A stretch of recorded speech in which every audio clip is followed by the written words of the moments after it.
Hi, I'm Tiffany. Welcome to Towering TBR.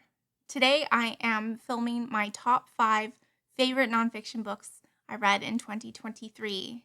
I read a total of 19 nonfiction books, definitely not as much nonfiction as I read fiction, but I had some great choices and it was actually pretty hard to narrow down. Please remember to like and subscribe if you want to see more bookish content.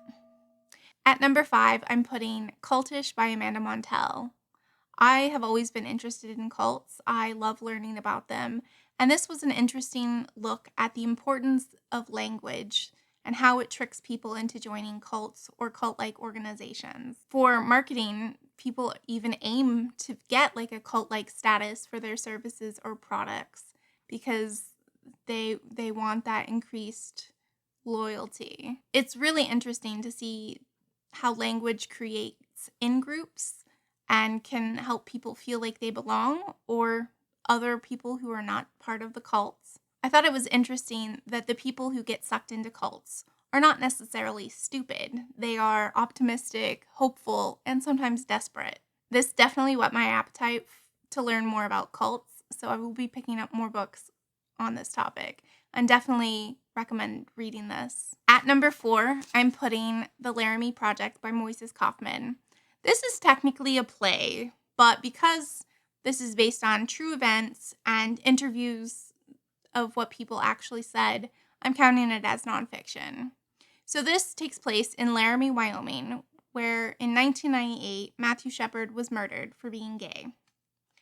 The play company goes out there shortly after his murder to interview the townspeople about their take on what happened in this very small town. Not only did they know the victim, Matthew Shepard, but they also knew the assailants.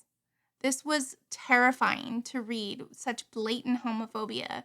And the assailants actually used the gay panic defense, meaning Matthew hit on them and they were so insecure in their masculinity that they panicked and had to kill him. It was scary to see how little progress we've made in 30 years and how we're backsliding on the progress that we have made. This was eye-opening and informative, and they even made a movie, and I would recommend either seeing the movie or reading the play. Either one, it was fantastic. In spot number 3, I'm putting Women We Buried, Women We Burned by Rachel Louise Snyder. This is her memoir, growing up. When she was 8, her mother, who had always been sick, passes away, and shortly after, her father remarries a woman who is evangelical Christian and forces the whole family to convert.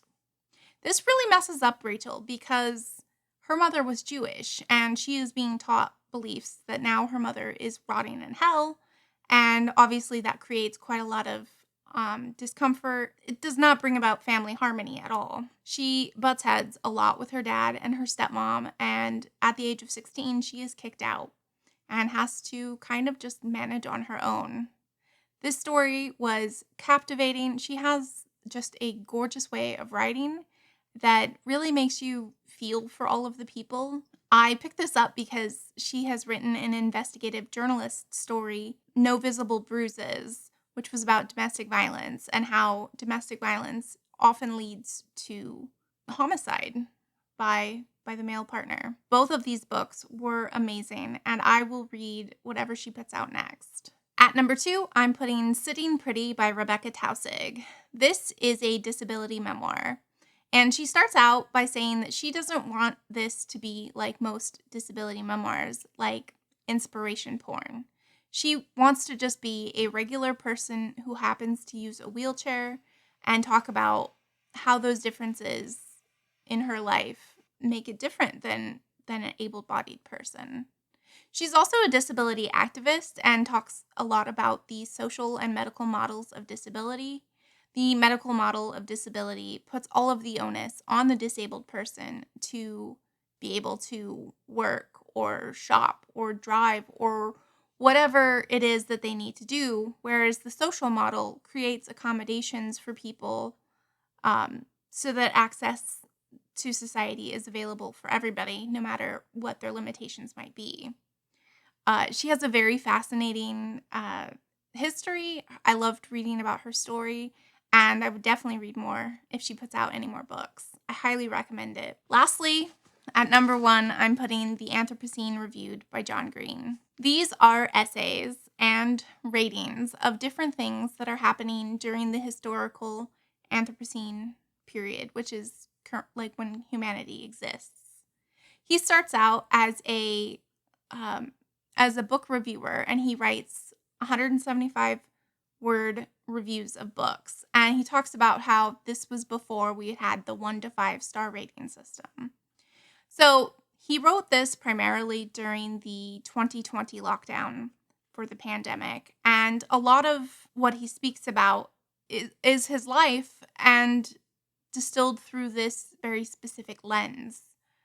It makes him really grateful for a lot of the things that maybe aren't accessible when he is stuck at home. For me, this is like a time capsule in a book, and it felt incredibly moving. Because I'm immunocompromised, I am still existing in this pandemic. I still mask everywhere I go. I still social distance. I do not go to indoor group gatherings if it is not absolutely necessary. And so this just made me feel really seen.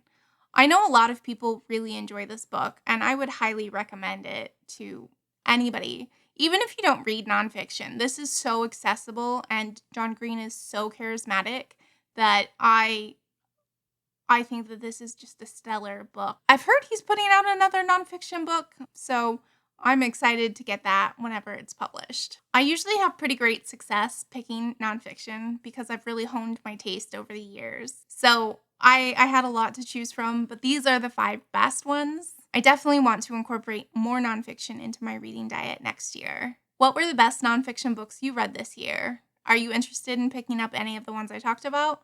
Let's have a chat in the comments down below. Thank you so much for joining me. Bye.